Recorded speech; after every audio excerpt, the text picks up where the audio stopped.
Hello, everyone. It is 11 a.m. on Sunday, September 24. We are here with Eileen Maddox.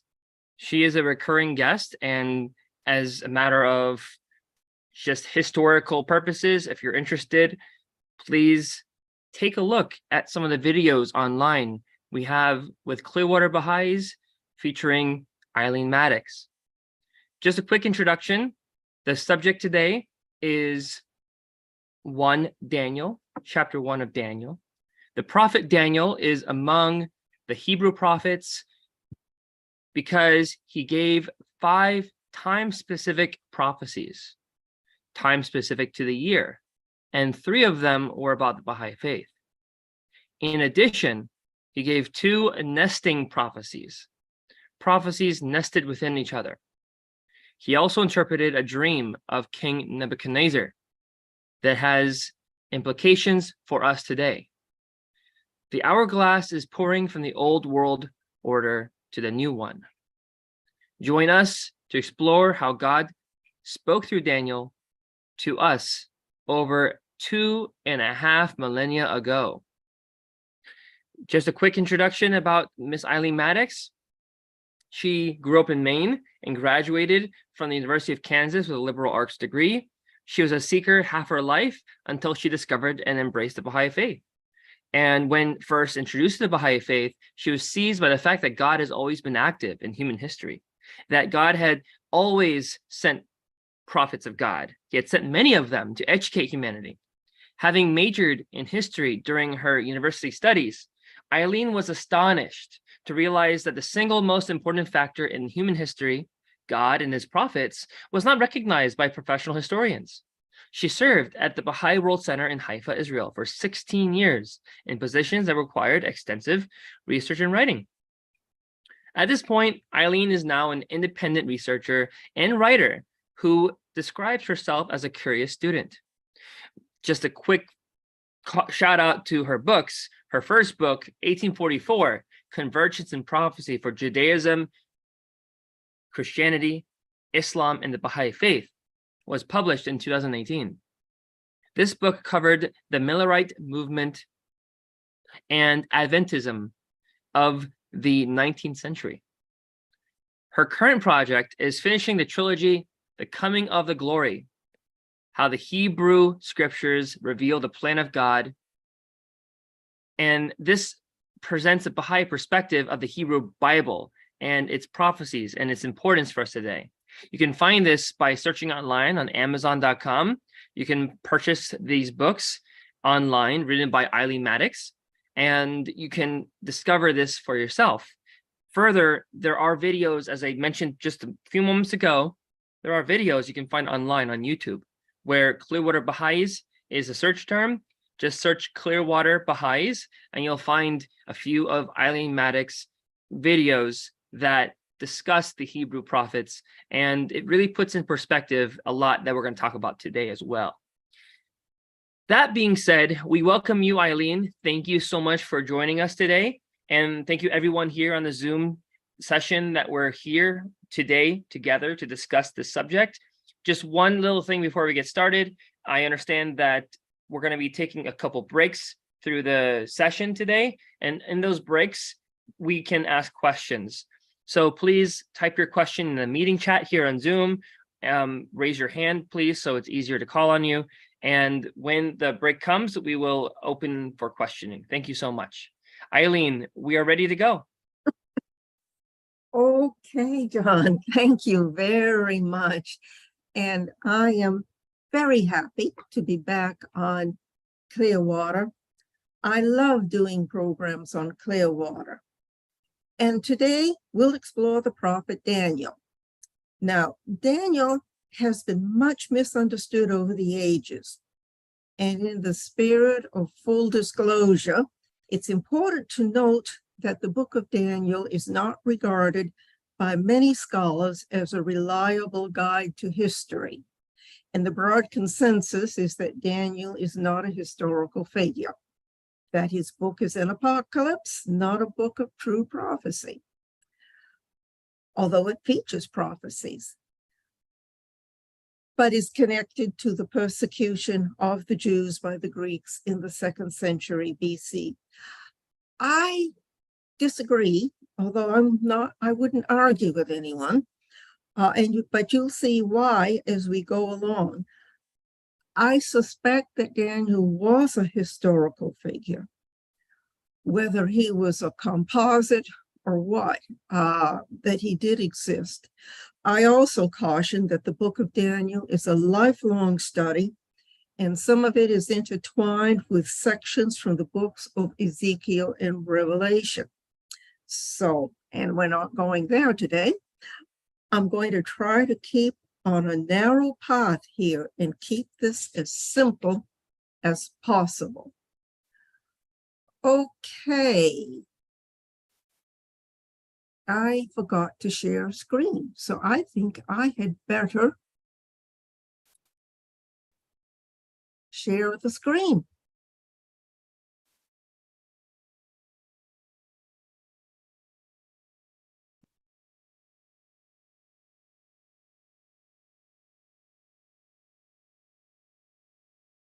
Okay. I, Daniel. Welcome to I, Daniel, which is how he often referred to himself. We're going to explore Daniel from a Baha'i perspective. We're going to start with a dream that I have named 4 Kingdoms and a Fifth. And after presenting the dream, we'll stop for a short Q&A. But before we start, I'll present the guidelines as I understand them for all biblical study and prophecies. Oh, and the reason for the short Q&A is to simply separate this particular dream from the 5 prophecies that come later, because this is pretty heavy material that we're going to be covering, and I'm going to make it as easy on you as I can. Prophecy involves what I call divine time. How can anyone know the future? Well, it's like this. Abdu'l-Baha said, in the world of God, there is no past, present, or future. All of these are one. Now, that is something to ponder on. And Abdu'l-Baha sympathized with our problem of understanding the idea of no past, present, or future. After all, our lives are based on clocks and calendars that tell us in no uncertain terms that the past is over, the present is now, and the future is still to come. However, Abdu'l-Baha explained, know that it is one of the most abstruse questions of divinity, that the world of existence, that is this endless universe, has no beginning. Feel comforted that Abdu'l-Baha understands how difficult and mysterious this is for us. Abdu'l-Baha also said, observe that the body of man abides in a limited space, but the spirit of man traverses all countries and regions, and even the limitless expanse of the heavens. It encompasses all existence and makes discoveries in the spheres above and in the infinite reaches of the universe. And the prophet Isaiah said, I make known the end from the beginning, from ancient times, what is still to come. Now, Isaiah was the prophet who saw the Lord seated on a throne, and above him were seraphim, the highest order of angels in the traditional hierarchy of angelology, each with 6 wings. This was during Isaiah's call to serve the Lord. The seraphim were calling to one another, holy, holy, holy, the Lord Almighty, the whole earth is full of his glory. And there's a beautiful hymn written to those words too. So let's look at the guidelines, all the rules and regs for biblical interpretation. The words of God have innumerable significances and mysteries of meanings, each one 1,000 and more. Okay, that's another reason I'll never get into any kind of argument about what a biblical verse might mean, because everyone could be right. Ponder a bit about the 1,000 and more. I think the words of God are like an expanding time capsule. As we progress in understanding, we understand the next layer and then the next. And Abdu'l-Baha gave a lot of commentary on the Hebrew Bible in some answered questions. And a long one, several pages, was on Adam and Eve in the Garden of Eden. And at the end of that, he said, this is but one of the meanings of the biblical account of Adam. Reflect on it that you may discover the others. So I guess you might say, I live a life of reflection, and I love it. Back to the prophet Daniel in 605 AD, which was 19 years before the destruction of Jerusalem and the Babylonian exile, a young man named Daniel was taken with many other young men from Jerusalem to Babylon to be trained to serve the royal court of Nebuchadnezzar. Daniel was steadfast in his observance of the laws of Moses and the worship of the one God, although he lived the rest of his long life in the polytheistic Babylonian culture. He served King Nebuchadnezzar and then King Belshazzar, and even King Cyrus the Great. He lived through momentous events of his time: the conquest of Judah by the Babylonians, the exile, the conquest of Babylon by the Persian Empire, and the reign of Cyrus the Great. We will first examine one dream from a Baha'i perspective, and then stop for a few minutes of Q&A before moving on to Daniel's 5 time-specific prophecies and visions. So feel free to put questions in the chat box as we go along. The dream of a huge statue was actually Nebuchadnezzar's dream, not Daniel's. According to what was recorded in the book of Daniel, the dream was worrisome to Nebuchadnezzar, and he demanded that his court astrologers and soothsayers describe the dream first and then interpret it, or die. Okay, only Daniel was able to do this. As he explained to Nebuchadnezzar, the secret which the king hath demanded cannot the wise men, astrologers, magicians, the soothsayers show unto the king. But there is a God in heaven that revealeth secrets and maketh known to the king Nebuchadnezzar what shall be in the latter days. The latter days is a hint that the dream's interpretation would go beyond the traditional rendition of 4 ancient kingdoms. The latter days is a hint. It's like a code. The phrase the latter days is a code for the transition between the Adamic cycle and the cycle of fulfillment, the Baha'i cycle. And 1844, of course, was the hinge between those 2 cycles. Now, the statue, it had a head of gold, shoulders and arms of silver, belly and thighs of brass, and legs of iron, and feet of iron and clay. Then Daniel moved to the following 2 verses about Nebuchadnezzar's dream that are sometimes overlooked. While you were watching, a rock was cut out, but not by human hands. It struck the statue on its feet of iron and clay and smashed them. Then the iron, the clay, the bronze, the silver, and the gold were all broken to pieces and became like chaff on a threshing floor in the summer. The wind swept them away without leaving a trace. But the rock that struck the statue became a huge mountain and filled the whole earth. This last sentence gives us a lot to ponder.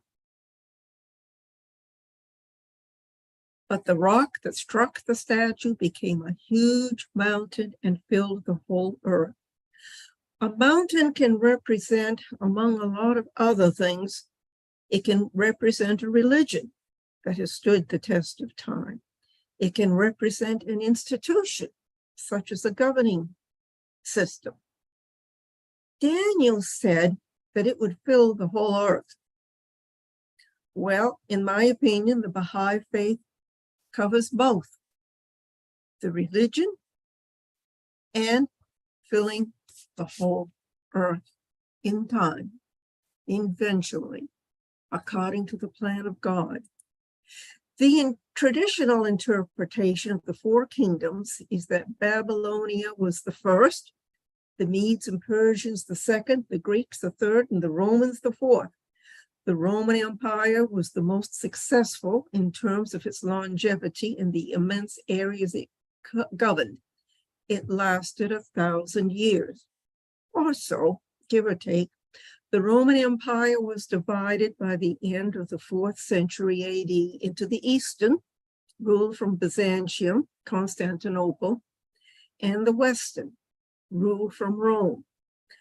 Western Christian civilization emerged from the Roman Empire, as we all know, and was plagued, Western civilization, that is, was plagued for many centuries by religious warfare and persecutions.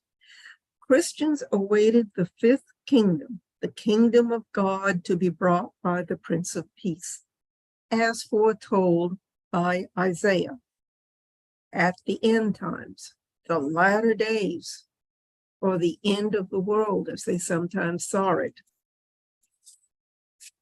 But there are more clues, Daniel said, and just as he saw the iron mixed with baked clay, so the people will be a mixture and will not remain united any more than iron mixes with clay. And in the time of those kings, the God of heaven will set up a kingdom that will never be destroyed, nor will it be left to another people. It will crush all those kingdoms and bring them to an end, but it will endure forever. This is the meaning of the vision of the rock cut out of a mountain, but not by human hands. A rock that broke the iron, the bronze, the clay, the silver, and the gold to pieces. The great God has shown the king what will take place in the future. Okay, what kingdom can never be destroyed? It's the kingdom of God, no matter how people might fight it. The kingdom of God that Jesus taught. The mention of the latter days suggests the revelation of Baha'u'llah will be the means whereby the kingdom of God is hastened to earth. Hastened. It's already here for a few people in some ways, but it will be accelerated. Now, remember when Abdu'l-Baha exhorted us to look for additional meanings beyond what he said? The Baha'i scholar Robert Riggs approached Nebuchadnezzar's statue as representing 4 eras or eras of human civilizations in Babylon, rather than kingdoms. The Gold Era. At one time, Mesopotamia had the most advanced civilization on earth, the result of the coming of the prophet Adam.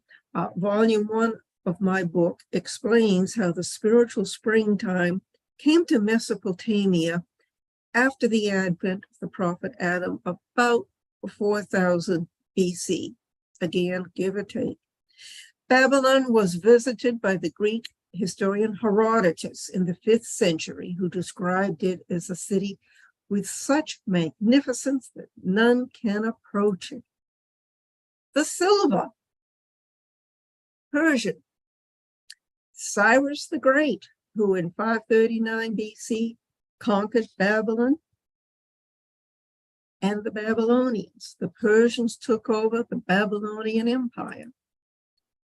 The Bronze Era, Greco-Roman. Riggs combines the Greek and Roman empires.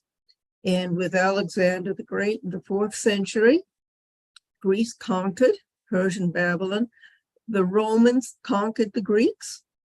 Now, Babylon had been deteriorating for centuries. And by this time, no one in Babylon had retained the knowledge of how to repair the ziggurats, the temples that were crumbling. And they just continued to crumble. And the Iron Era, which Robert Riggs emphasizes the Islamic conquests of the 7th century AD. The invincible Arabian warriors swept over the known world, and most of Mesopotamia was in the hands of the Muslim Caliphate by 633 AD. And Jerusalem, Palestine, and most of the Persian Empire soon fell to the Muslim armies. Iron mixed with clay. This could represent the split within Islam, the breaking of Muhammad's covenant that led to Shias and Sunnis, and other sects. Islam reached high civilizational advancement, had a civilization golden age for several centuries, but the empire was brutal because it was divided by sects, like iron mixed with clay and broke into many pieces. Ancient Babylon was a ruin. Baghdad was built on its ruins. And we are living today, in my opinion, in the days of iron mixed with clay. The feet of our civilization are crumbling for all the reasons that we probably recognize and agree on, and that I won't bother to list. Robert Riggs wrote, during the reign of the 4th kingdom, and as the Iron Era draws to a close in Daniel's interpretation, the final kingdom of divine origin is represented by a stone hewn from a mountain. A mountain has often represented a religion in sacred literature, while a stone may represent truth. In ancient times, and even in some areas of today's world, stones from heaven, meteorites, have become objects of reverence, in the Kaaba at Mecca still contains such a stone that was revered even before Muhammad's time. And Riggs summarizes, the symbol is appropriate and describes the Baha'i revelation that was hewn from the faith, the mountain of the Baal. The stone struck the weakest foot of the Muslim world, the iron mixed with clay, that symbolizes the Shia tradition centered in modern Iran. Daniel goes on to prophesy that this stone will itself become a great mountain that will shatter all the other kingdoms and will endure forever. Riggs says the meaning is clear. The Baha'i faith will inevitably become a great religion that will transcend all others, both in spiritual power and in duration. Okay. I'm going to stop sharing for a moment. And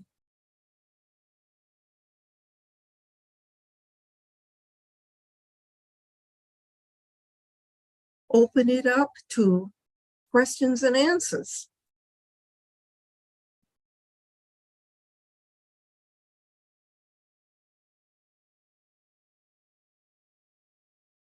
Okay.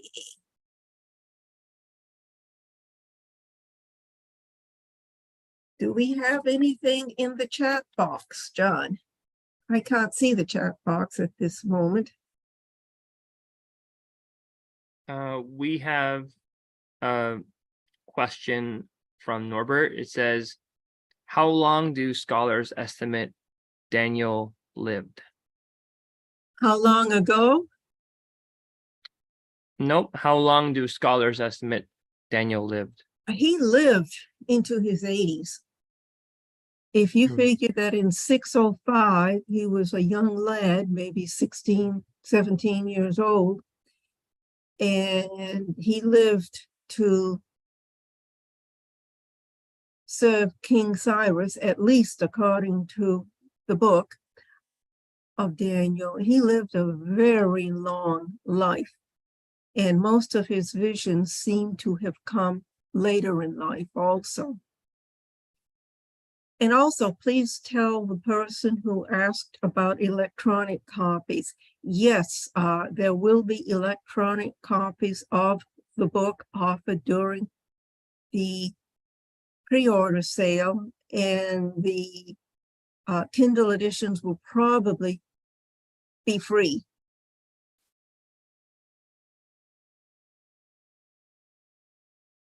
Are there any other questions about this particular dream? Yes. Sandra has a question. She raised her hand and also she wrote the question. Sandra, while you're unmuting, does the gold and silver, etc., imply anything regarding worth? Do we see Mesopotamia as a golden age? Mesopotamia was the divine springtime after the coming of the prophet Adam.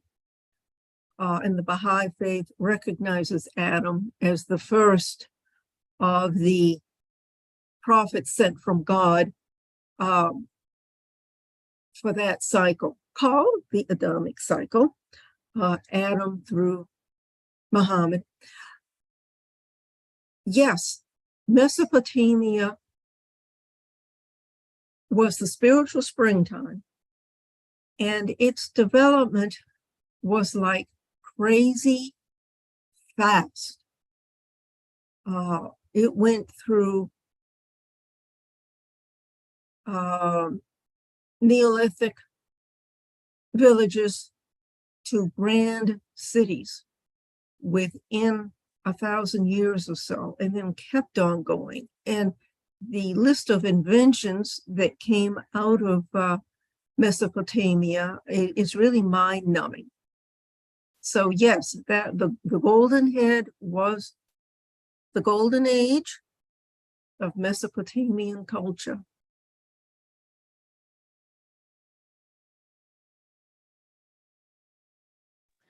So, if I may, so does the silver, the brass, the iron, do those imply lesser civilizations?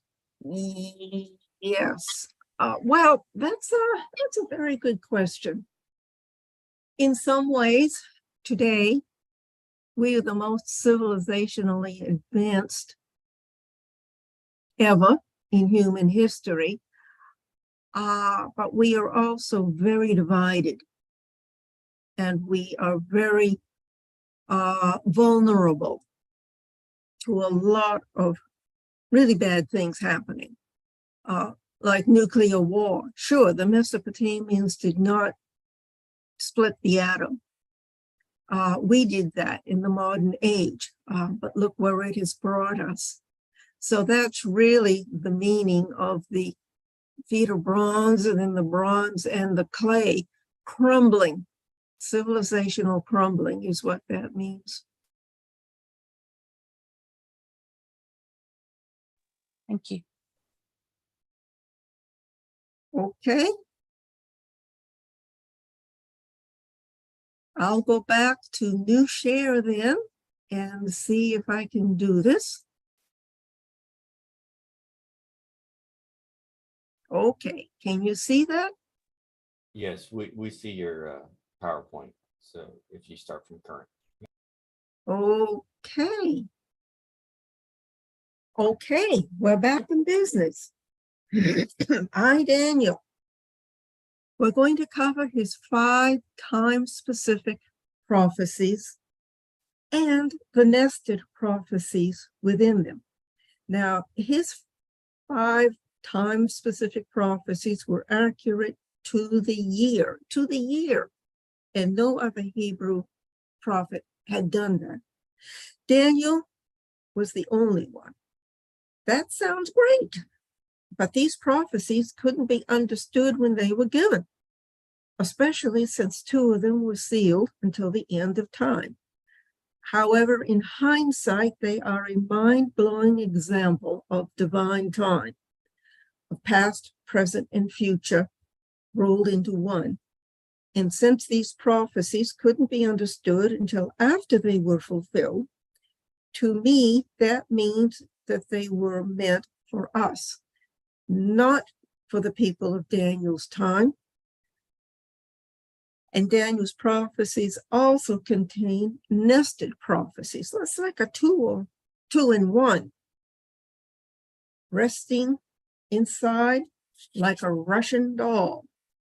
Now, divine time means no time as we understand it, but time still has to be counted in the Bible. How?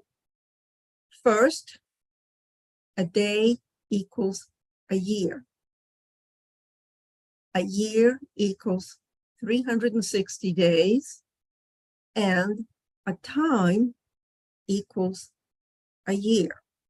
And this biblical numerical code is essential for deciphering the days and years in Daniel's time prophecies. And where does the counting start from? From the Edict of Artaxerxes in 457 BC, a century after Daniel died, and many centuries before the prophesied events occurred. This edict gave permission for the rebuilding of Jerusalem. Abdu'l-Baha confirmed in some answered questions that 457 BC was the correct starting date for counting. He wrote, what Daniel intended is the 3rd edict, which was issued in 457 BC. Now, this is a nested prophecy. This edict issued, at least 100 years after Daniel died, and providing the code for biblical counting.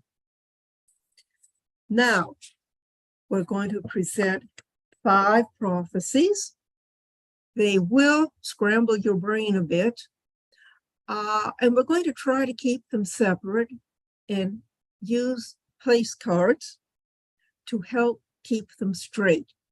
And we're going to present them in chronological order, not in the order that Daniel gave them, but in the chronological order of the dates of their fulfillment. Here's the first one. Daniel was in distress. He was distraught that Jerusalem had been conquered by the Babylonians and the Israelites had been sent into exile. He turned to the Lord in prayer and meditation, in fasting and in sackcloth and ashes. He abjectly confessed his people's sins and rebellion, that they had not listened to the Lord's servants, the prophets, and now they were scattered because of their unfaithfulness to the Lord. Lord, listen. Forgive, Lord. Hear and act. For your sake, my God, do not delay, because your city and your people bear your name. While Daniel was praying, the angel Gabriel came to him. Daniel, I have now come to give you insight and understanding. As soon as you began to pray, a word went out, which I have come to tell you, for you are highly esteemed. Therefore, consider the word and understand the vision. The 77s are presented in two ways. As 77s, that is a week, 7 days for 490 years, and as 7 plus 62 plus 1 for 490 days. They're both the same. 77s are decreed for your people and your holy city to finish transgression, to put an end to sin, to atone for wickedness, to bring in everlasting righteousness, to seal up vision and prophecy, and to anoint the most holy place. Know and understand this. From the time the word goes out to restore and rebuild Jerusalem until the anointed one, the ruler, comes, there will be 7 sevens and 62 sevens. The anointed one will be put to death and will have nothing. The people of the ruler who will come will destroy the city and the sanctuary. The end will come like a flood. War will continue until the end, and desolations have been decreed. He will confirm a covenant for many, for 1 7. That is the last week of Jesus' life. In the middle of the 7, he will put an end to sacrifice and offering. That is at the time of the crucifixion. And at the temple, he will set up an abomination that causes desolation until the end that is decreed is poured out on him. Okay, that is a mouthful. According to the Gospel of Matthew, the temple curtain was rent from top to bottom when Jesus breathed his last, which would have been halfway through the last 7 of the last week. The rituals of the temple sacrifice had been abrogated by Jesus' sacrifice for mankind. Jesus was 33 at the time of his martyrdom, which took place halfway through the last 7. Christians believe that it was a bodily resurrection at the end of that 7, and Baha'is believe that it was a spiritual reawakening on the part of Jesus's followers. Okay, here's the math. The 77s, 490 days, 33 AD, 70 weeks equals 490 days and years. Subtract 490 from 457 BC and you get 33 AD, which was the date of the martyrdom of Jesus. What Daniel intended is the 3rd edict, which was issued in 457 BC. Therefore, 490 days is 490 years. The 3rd edict of Artaxerxes was issued 457 years before the birth of Christ, and Christ was 33 years old at the time of his martyrdom and ascension. 33 added to 457 is 490, which is the time announced by Daniel for the advent of Christ. And this is from Abdu'l-Baha. Our second place card. And I call these prophecies of hope because even though some of them do sound dire, there is hope. There are many reasons for us to have hope. The second prophecy, the 2,300 days and years. Now, this one goes on and on and on and on. And I will keep it as simple as possible. Daniel saw himself in the citadel of Susa, called Shushan, here on the map, by the Ulai River in the province of Elam, Persia. The prophet Jeremiah had prophesied that God would set his throne in Elam, destroy her authorities, and then restore her fortunes. Susa was once the capital of Elam, but it is now a mound for archaeologists. In the 19th century, Shiraz was the birthplace of the Bab and the major city of Elam. And here's an enlargement map. And here, Susa, in the province of Elam. You can see it was pretty close to Babylon. And the Persian Empire came right up to the Tigris River, which was the boundary with the Babylonians.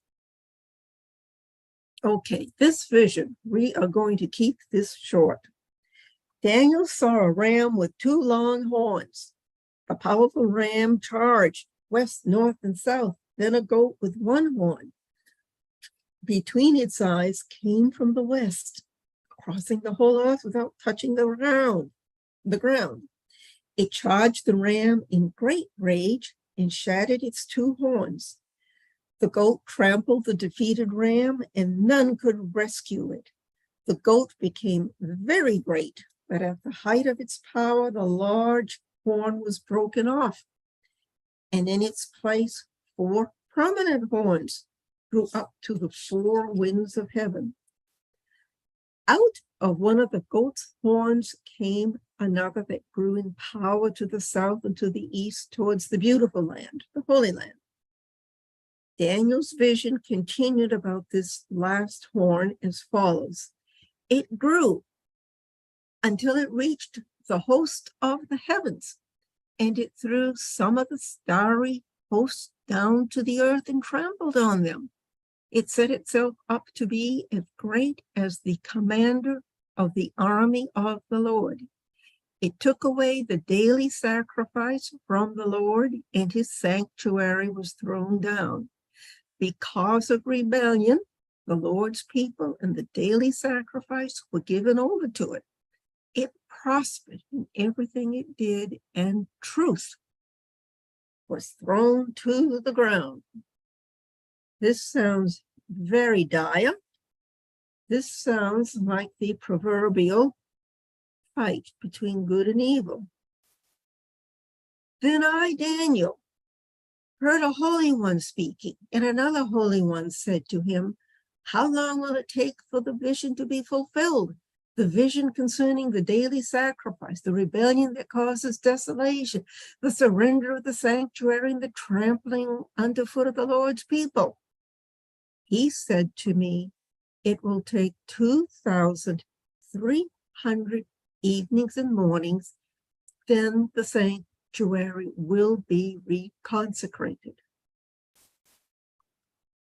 While I, Daniel, was watching the vision and trying to understand it, there before me stood one who looked like a man, and I heard a man's voice from the Ulai calling, Gabriel, tell this man the meaning of the vision. As he came near the palace where I was standing, I was terrified and fell prostrate. Son of man, he said, understand that this vision concerns the time of the end. Gabriel raised him up and said, I am going to tell you what will happen later in the time of wrath, because the vision concerns the appointed time of the end. The 2-horned ram that you saw represents the kings of Media and Persia. The shaggy goat is the king of Greece, and the large horn between its eyes is the first king. The 4 horns that replaced the one that was broken off represent 4 kingdoms that will emerge from this nation, but will not have the same power. And here we get a hint of a repeat of the 4 kingdoms theme. Also the fracturing of iron and clay as Robert Riggs saw it. And this is described next. In the latter part of their reign, when rebels have become completely wicked, a fierce-looking king, a master of intrigue, will arise. He will become very strong, but not by his own power. He will cause astounding devastation and will succeed in whatever he does. He will destroy those who are mighty, the holy people. He will cause deceit to prosper. He will consider himself superior. When they feel secure, he will destroy many and take his stand against the Prince of Princes. Yet he will be destroyed, but not by human power. Okay, I tend to think that this master of intrigue may be a collective force, not just one individual person. And who is the Prince of Princes? I couldn't find an authoritative reference to the Prince of Princes, not using that particular title. Was it Baha'u'llah? We'll know more in hindsight, even though we are living in the end times. Daniel was utterly confused. None of this made sense to him, and it wasn't supposed to make sense to him. He was told the vision of the evenings and mornings that has been given you is true, but seal up the vision, for it concerns the distant future. Okay, here's the math. 2,300 days, years, it comes to 1844. And if you take 2,300 solar years minus 457, you get 1844.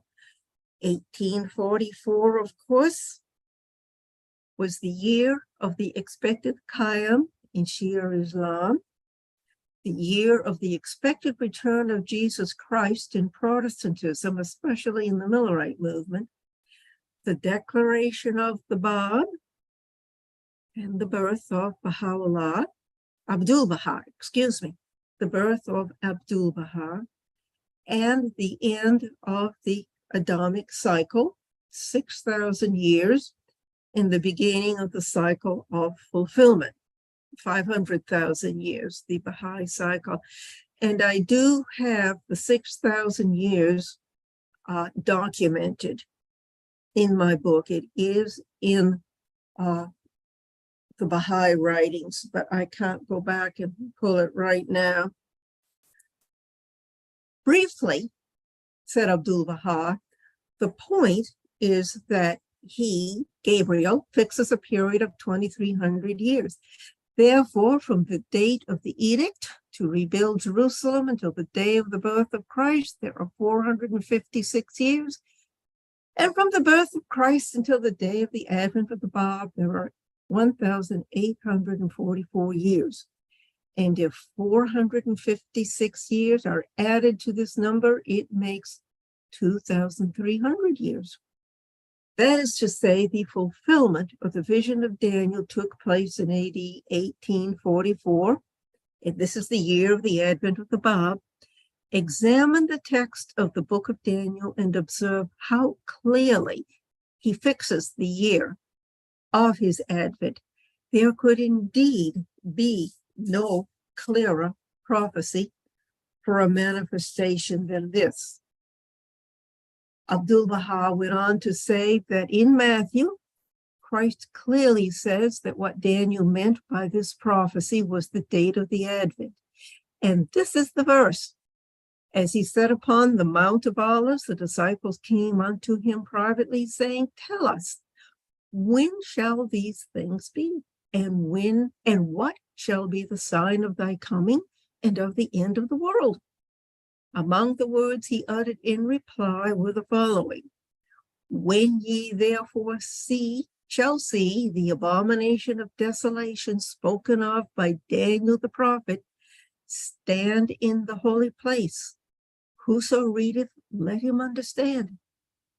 Thus he referred them to the 8th chapter of the book of Daniel, implying that whoever reads it should grasp when that time shall be. Consider how clearly the advent of the Bab has been specified in the Torah and the Gospel. And here is our third place card. The third prophecy called a time, times, and half a time.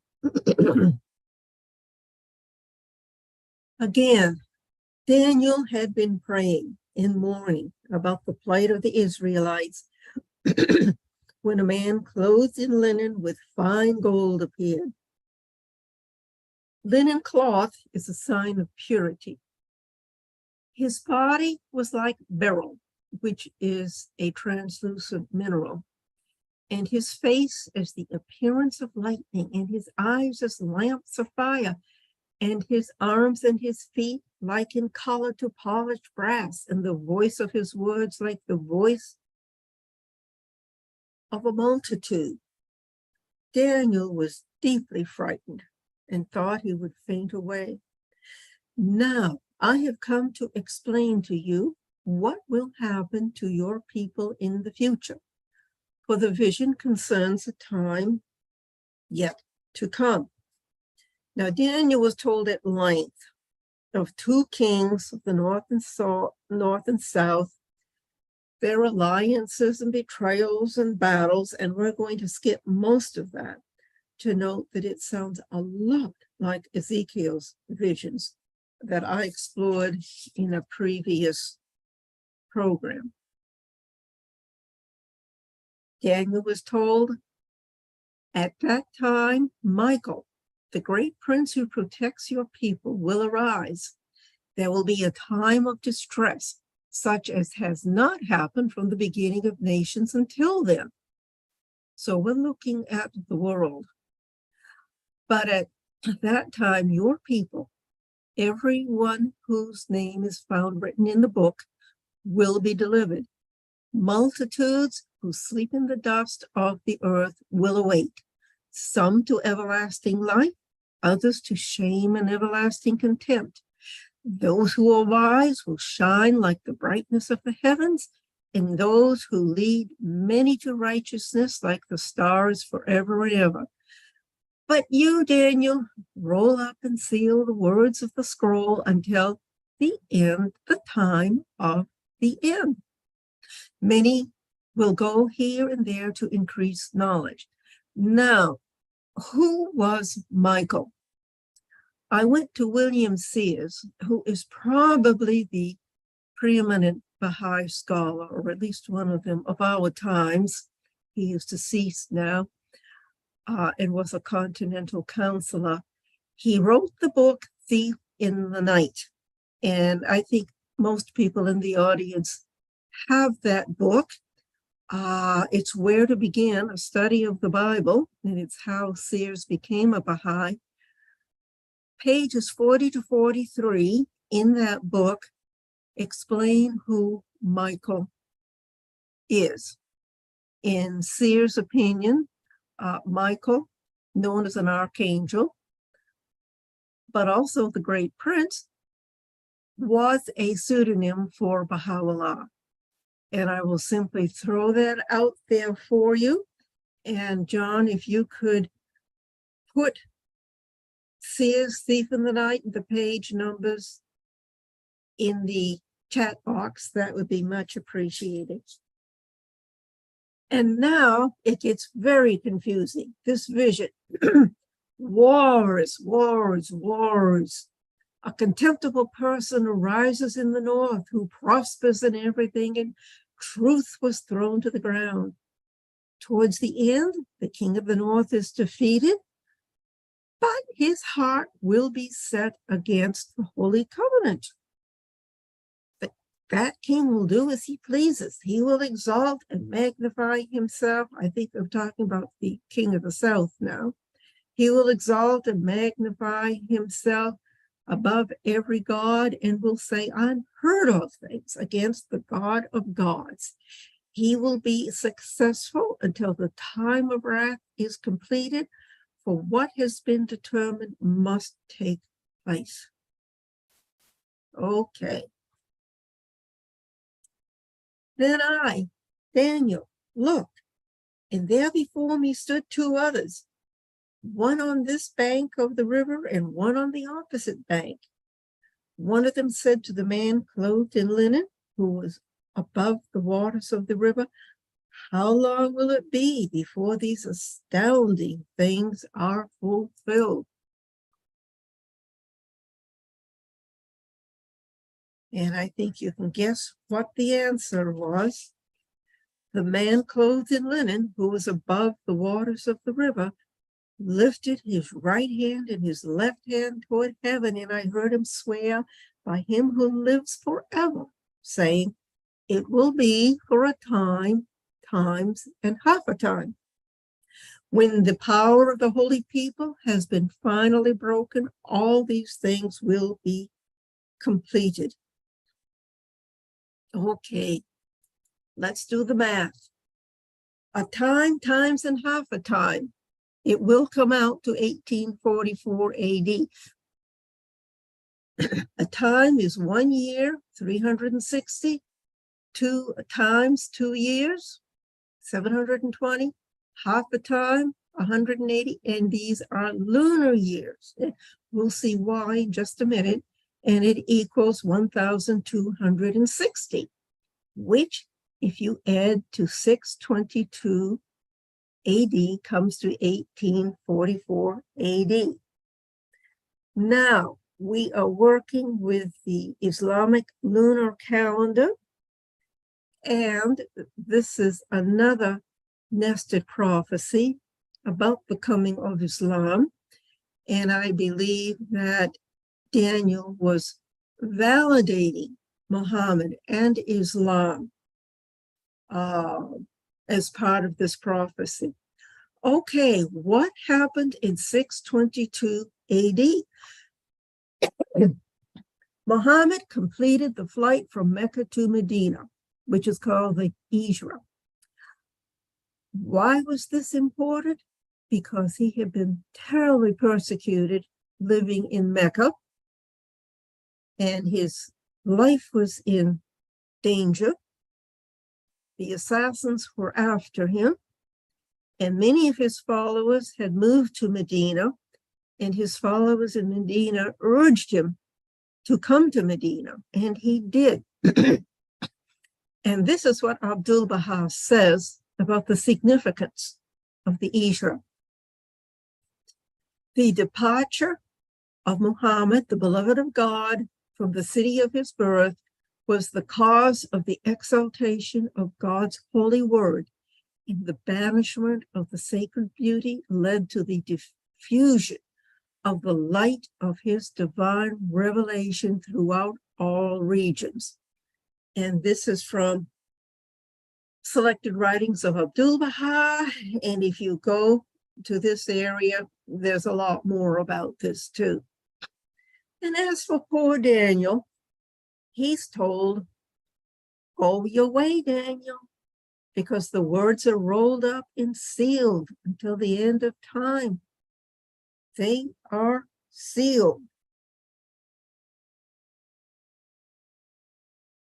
The fourth prophecy of hope, the 1,290 years. Now, this is only one sentence, and we can go directly to the math.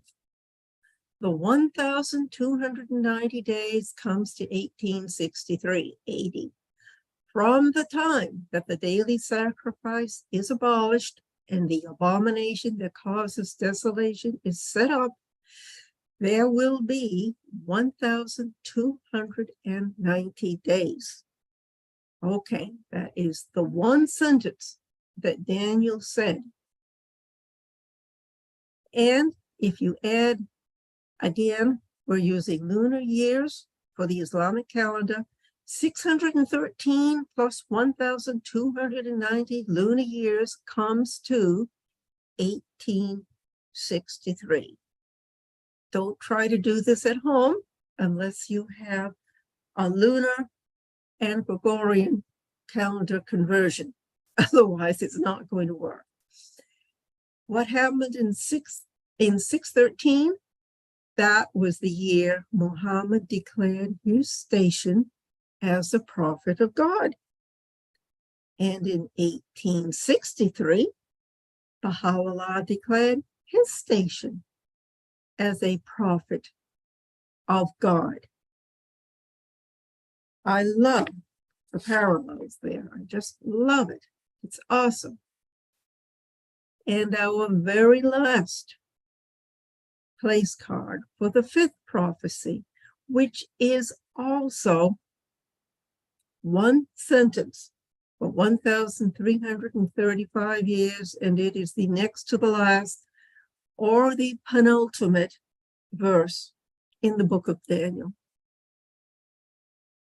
1,335 days, you come to 1963. Daniel said, "Blessed is the one who waits for and reaches the end of the 1,335 days." One sentence. Add 628 plus 1,335 solar years. We're back to the Gregorian calendar, and you get 1963 AD. Okay. What happened in 628? That's the year Muhammad signed a treaty with Mecca, with whom he had been at war for a very long time, or I should say had been defending himself against. Muhammad did not go to war. This gave Muhammad complete diplomatic status.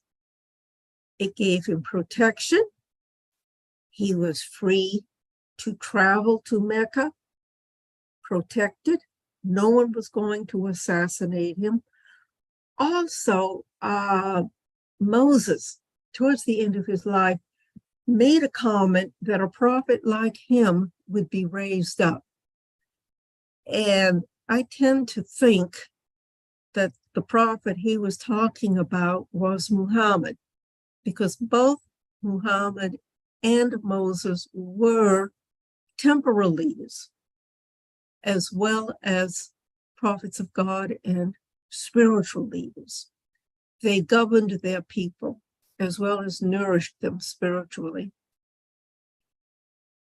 And for Daniel, as for you, go your way till the end. You will rest, and then at the end of the days, you will rise to receive your allotted inheritance. And this is the last verse in the book. Now, I put this slide in because I love it. And I'm not going to give an interpretation. I'm going to leave it to you. What does it mean to you? What does the hourglass running out in the hands of the divine in charge mean to you and to the earth? And my final slide, of course, I can't skip this. My trilogy, The Coming of the Glory, Volume 1 and Volume 2. The good news is Volume 3 is on the way. There will be pre-order specials in November, December, in just a couple of months. And if you are interested, you can send in receiving the information, which will include half price deals and freebies and all sorts of things. You can send an email to marketplace@suplic.com below, or tell Jeremiah you're interested through the chat box, and we'll see that your email addresses are sent to the publishing company for this particular pre-order special. I'm excited, but that's that. 10 years of work coming to an end. Okay, I am going to stop share. I'm going to try to. You can keep it up if you like as well. Oh, well, it's gone now. Okay. So here I am. What do we have in the Q&A? There were a few questions. Terry McBride, do you want to voice a few of the questions you have? Yeah, the first question I was thinking about is okay, the time divisions that we have, you know, for minutes and seconds in the circle, can that be attributed to the prophecy of Daniel as far as, you know, our current base 60 system for time and such? Okay, mean- I'm not completely understanding your question. Could you please rephrase it? Well, okay. Well, I don't know how to rephrase it. I mean, it's just like when you're talking about when Daniel appeared and you had, I guess, certain technology, or I mean, the appearance of, civilization. With every manifestation of God, Mhm. there is likewise a increase of knowledge. Yes, yes. Okay. And prior to, I guess, well, the thing is, according to research, the Babylonians developed the base 60 system, and some people. Oh, yes, yes, yes. I go into that in my first volume. I cover the rise of Mesopotamia in depth from its in a lot of factors with it. And are you saying the base the 60 system is connected to Daniel? Well, actually, I was asking you whether or not it's connected to Daniel. Oh, I'm asking you. I Oh. mean, it's like I don't know if it is. I okay. just Well, yeah, I I'm don't. asking you. I don't know either. So I guess the answer to that is I don't know. Nothing about Daniel would surprise me, but I honestly can't answer that question. Okay, the other question is, I guess, material, a man will appear, beryl, and my interpretation is that I don't know if is beryl a form of alabaster, or is it related to like minerals like diamonds and rubies and It is a mineral in its Okay. pure state. It is transparent. However, if there are other minerals mixed with it, it can come in other colors. And one of the things that was really interesting about this vision is it's very, very similar to how Ezekiel saw the glory of the Lord.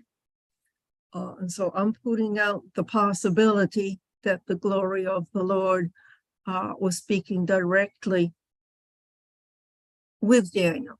And of course, I'm not going to argue about that. It's just a possibility, a thought. Okay. Well, like I said, I don't know. I'm not much of a engineer or anything like that, but I'm looking at a lot of these things. I'm just trying to relate them in my small little brain, trying to see. Well, you're on here every weekend. I see you for Clearwater, Okay. so I suspect your brain is something larger than small, and I appreciate your questions. Sure, no problem. Thanks. Thank you, Terry, for sharing your questions with us as well. With that being said, we have one other question. So the subject of today, you said I, Daniel, is the subject of today. And there may have been confusion saying one Daniel. So I, Daniel, that is the way Daniel would repeatedly speak in the Bible, addressing in the Bible, I, Daniel. Can you Yes. elaborate again a little more on the importance of this? I would say it was just a personal idiosyncrasy. All of the prophets had their own unique way of introducing what they were going to say. One of them, maybe it was Ezekiel, always said, "And thus saith the Lord." So I say, "I, Daniel," and then he would go on with a verb. I saw, I heard, I this, I that. So Again, So that's interesting because when someone hears from someone else, that's hearsay. But when you hear, that's not hearsay, it's testifying as witness. exactly. That's the phrase. He is witnessing himself. He is saying doubly, "I, Daniel, saw this." Yes, yes, very good, John. Very good. It's very intriguing. Thank you for the focus on this, the I, Daniel, being the topic of this session, because bearing testimony, there's the tablet. I have to find a name. It's Asla Kula Khair, in English, words of wisdom, I think it says. One of the tablets revealed by Baha'u'llah after the Aqdas, and one of the essence of religion, I'll pull it up, I'll come back with it in a moment. But Okay. it talks about bearing testimony. I found that interesting.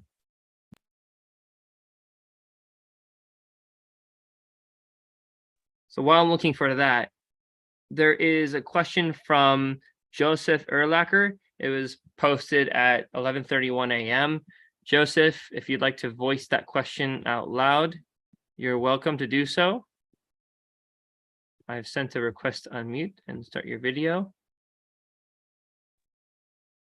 You asked about the Umayyad Caliphate and the 10. Yes, the 10 toes of the Yes, figure that were yes, smitten by the rock. yes. This Okay. Okay, that's the question. Yes, I love it. Well, I'm Keep going. Abdu'l-Baha talks about the Umayyad Empire, Mhm. Yes, and he talks about 10 titular rulers yes. of that empire.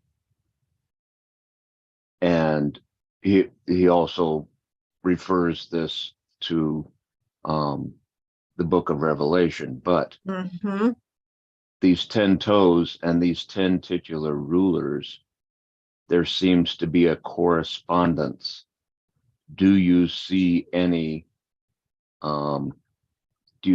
correspondence, and beyond that, a reference to the Islamic Empire and its duration of 1260 years?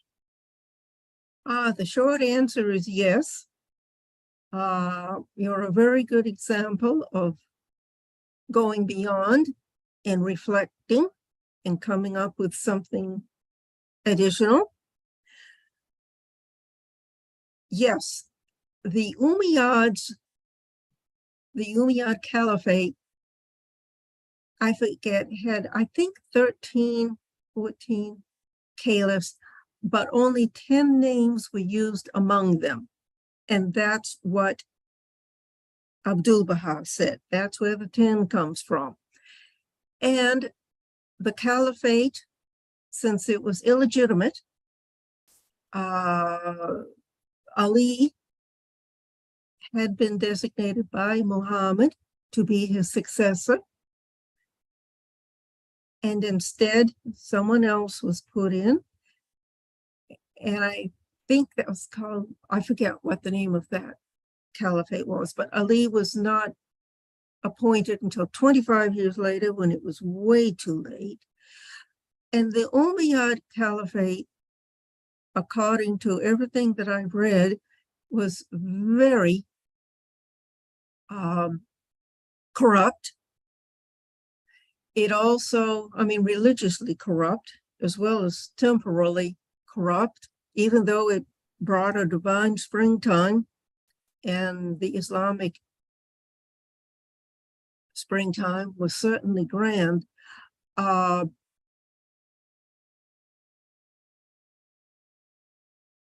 It took that caliphate immediately after Muhammad died,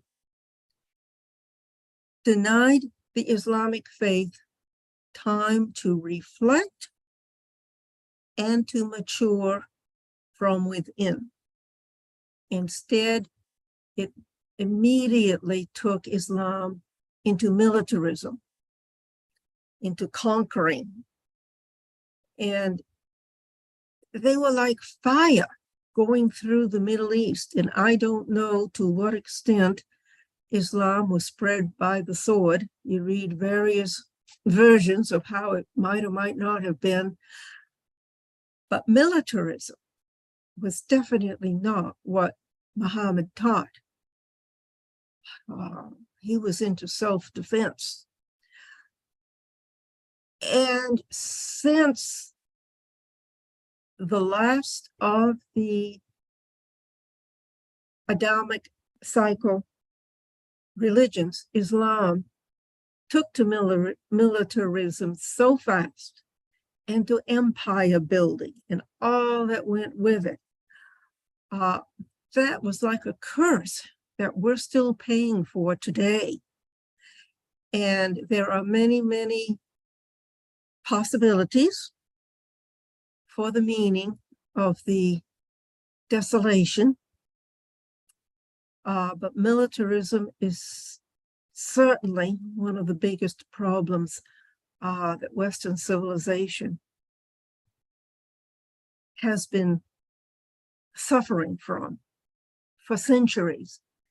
And even though today, supposedly, statistically, the world is at more peace than it has ever been before, at the same time, because of militarism,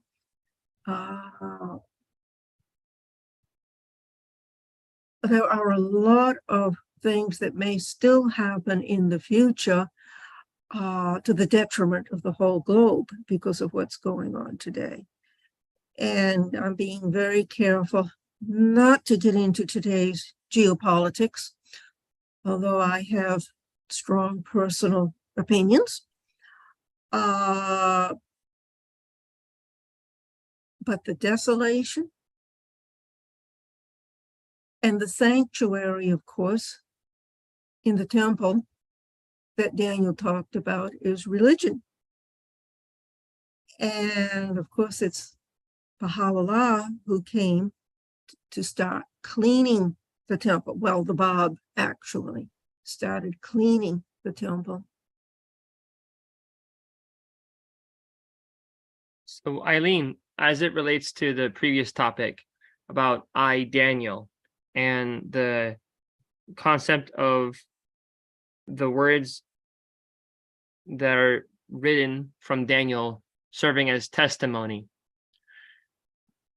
On the fourth sentence or statement, if you will, in Asakul Khair, Words of Wisdom, written by Baha'u'llah, it is stated, the essence of religion is to testify unto that which the Lord hath revealed, and follow that which he hath ordained in his mighty book. Mm-hmm. Absolutely.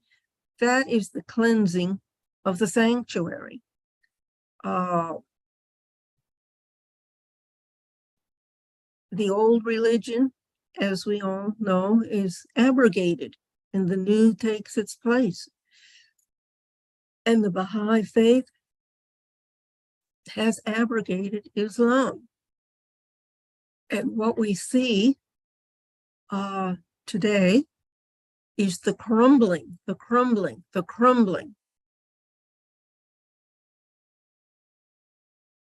of the old.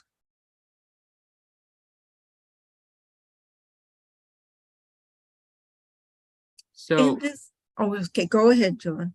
so another point you mentioned earlier about this Baha'i interpretation, if you will, of the of Christianity and the transition, of course, in the prophecies.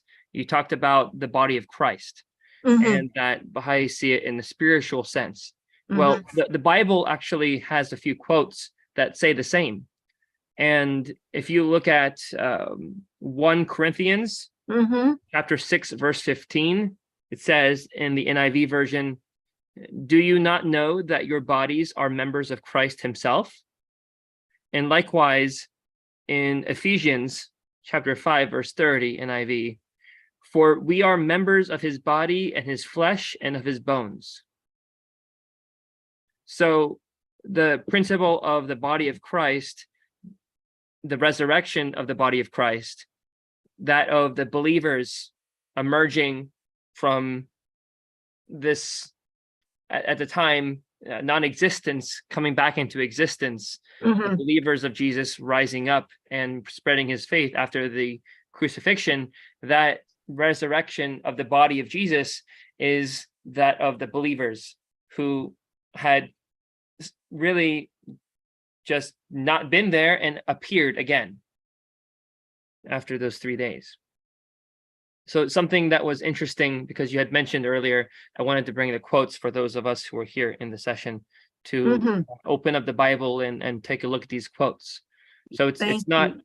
it's not a this versus them. It's not a this interpretation versus that interpretation. It's Exactly. that the word, it's open for all of us to read and investigate. Just as Eileen has gone through and investigated, all of us here can follow suit, use the books that she's written, the references that she's provided, and hopefully if you don't have one, you purchase one to help you on your journey. You read these books and see for yourself with your own eyes, just as Daniel, that is a testimony with his own eyes. Thank you very much, John. I see a question here that I'd like to jump into. Does the gold and silver, etc., imply anything regarding worth? Do we see Mesopotamia as a golden age? Quick, and if SS would like to jump in and say anything while I'm talking, that please feel free. The short answer is no and no, because several times Daniel refers to the smashing of the gold, the silver, the bronze, the iron and clay.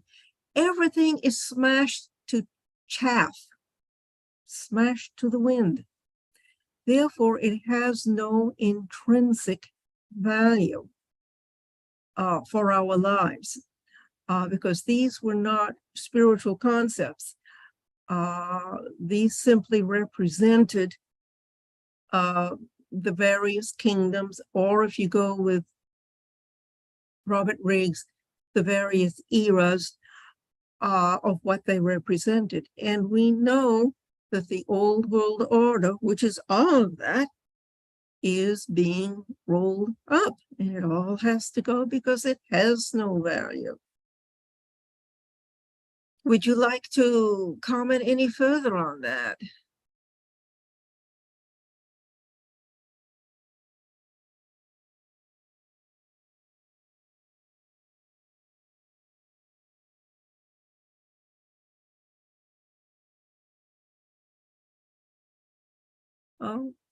Okay, Ralph Shoemaker. Zoroaster had a theophany of a tree with 7 branches, with each branch having a different metal on it. Interesting. One of the things that I keep running into is a duplication of symbols from prophet to prophet to prophet, from religion to religion to religion, through the sacred scriptures. I think in a sense, our physical world is limited, and so they tend to fall back on the same symbols. And I am not familiar with Zoroastrianism.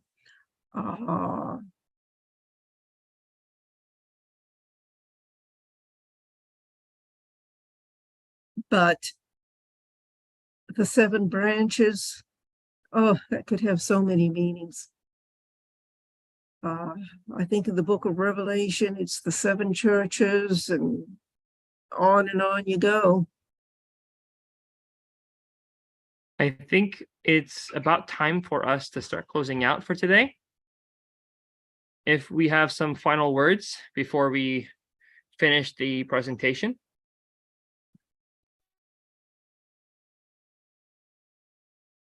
Oh, this last question from Terry McBride. Was Islamic militarism a response to the First Council of Nicaea? No, it Okay, was due to forces working inside Islam on the part of people who had broken the covenant with Muhammad. So the two are not related. okay. Thanks. Thanks for the clarification. Thank you. Okay, John, time to say goodbye to everybody. Yes. We thank all of you who have joined us today for this session on iDaniel. It was a very eye-opening, not to keep making similar sounds here, but it was an eye-opening presentation. And we appreciate that, not just discovering the prophecies together, but we appreciate the other questions that everyone has in their own contribution made today, so that we can enrich the presentation beyond what was originally intended. That being said, there are plenty of other similar presentations you can find that Eileen Maddox has, through time and effort, put together.